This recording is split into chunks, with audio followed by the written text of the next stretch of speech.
दाऊद कहते प्रभु हरिणी परी मोर प्राण धकाए केते बेले मु मोर प्रभु को उपस्थिति को जीवी केते बेले मु से गभीर प्रेम रे बुड़ी जीवी।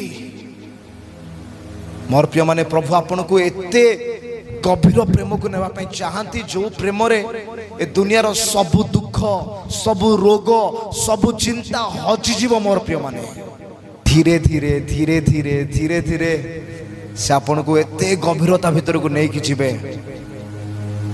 आ से आपन को ठारे रही जीवे आपन तांको ठारे रही जीवे।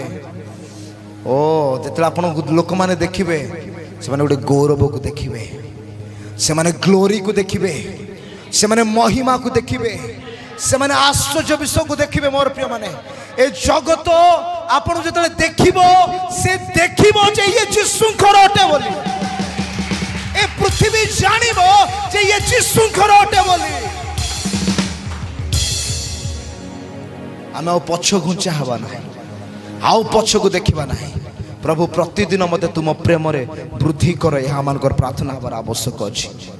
प्रतिदिन मते तुम वृद्धि कर तुम प्रेम रे प्रतिदिन तुमरो से प्रेम रो गभीरता मध्य रे मते नहीं जाओ प्रभु